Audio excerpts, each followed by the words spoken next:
Sudanese Prime Minister Abdallah Hamdok was brought home late Tuesday, his office said, after a day of intense international pressure following his removal in a military coup. His office adds Hamdok is, quote, under close surveillance, while other ministers and civilian leaders remain under arrest after the army dissolved Sudan's institutions on Monday. Earlier in the day, the U.S. said it would suspend aid over the coup, and the EU had threatened to do the same. Meanwhile, UN Secretary General Antonio Guterres demanded Hamdok, quote, be released immediately ahead of an emergency Security Council meeting. The coup comes just over 2 years into a delicate power-sharing arrangement between the military and civilians after the army's ousting during enormous street protests in April 2019 of longtime autocrat Omar al-Bashir. Angry citizens stood their ground on barricaded streets where tires burned, chanting, quote, no to military rule, the day after 4 people were shot dead by security forces, according to a doctors group. A medical panel of U.S. government advisors endorsed the Pfizer COVID-19 vaccine for 5 to 11-year-olds Tuesday, paving the way for younger children to get their shots within weeks. The independent experts concluded the known benefits outweigh the known risks. The U.S. Food and Drug Administration, which convened the meeting, is expected to give its formal green light soon, making 28 million young Americans eligible for the shot by mid-November. Analysis by Pfizer posted by the FDA before the meeting shows the vaccine was 91% effective at preventing symptomatic COVID-19. A Senate panel probing Brazil's pandemic response asked the Supreme Court on Tuesday to suspend President Jair Bolsonaro from social media as it prepared to vote on a report accusing him of crimes against humanity. The senators called for the far-right leader to be barred indefinitely from YouTube, Twitter, Facebook, and Instagram after he falsely alleged COVID-19 vaccines were linked to AIDS. The lawmakers said in a court filing signed by the 11 members panel deputy chair, quote, we can no longer tolerate this type of behavior. The request came as the Senate Commission, which has spent the past 6 months investigating the government's pandemic response, prepared to vote on a final report that recommends the president face criminal charges for downplaying COVID-19 and flouting expert advice on containing it. The committee does not have the power to bring charges itself and is unlikely the Attorney General or lower house speaker, both Bolsonaro allies, will open criminal or impeachment proceedings. Haiti's streets were unusually quiet on Tuesday and gas stations remained dry as gangs blocked the entrance to ports that hold fuel stores, and the country's main gang boss demanded that Prime Minister Ariel Henry resign. Days-long fuel shortages have left Haitians with few transport options and forced the closure of some businesses. Hospitals, which rely on diesel generators to ensure electricity due to constant blackouts, may shut down as well. The situation has put further pressure on a population already struggling under a weakening economy and a wave of gang kidnappings, including the abduction earlier this month of a group of Canadian and American missionaries. Gangs have taken on an increasingly political role following the July assassination of President Jovenel Moise. And Ukraine's health minister urged more people to get their COVID-19 shots as coronavirus deaths hit a daily record of 734 on Tuesday, with hospitalizations up more than a fifth on the previous week. One of Europe's poorest countries, Ukraine fell behind in the race for vaccine supplies this year, and so far only around 7 million in a population of 41 million are fully vaccinated. It's one of several countries in former communist Eastern Europe where vaccination rates are the continent's lowest, now experiencing a record-setting wave of infections with some of the highest death rates in the world. In a bid to combat vaccine hesitancy, Ukraine has made vaccines mandatory for some government employees, such as teachers.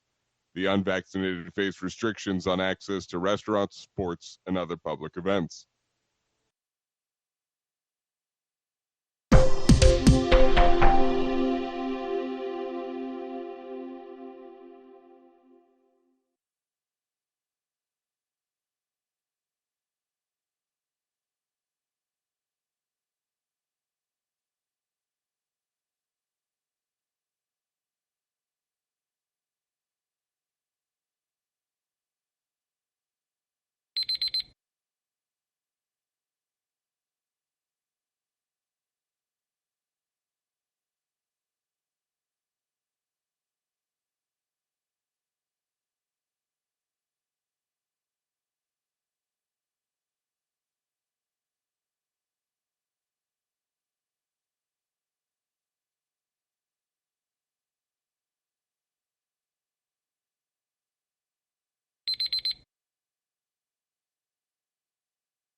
Hi, thank you for watching.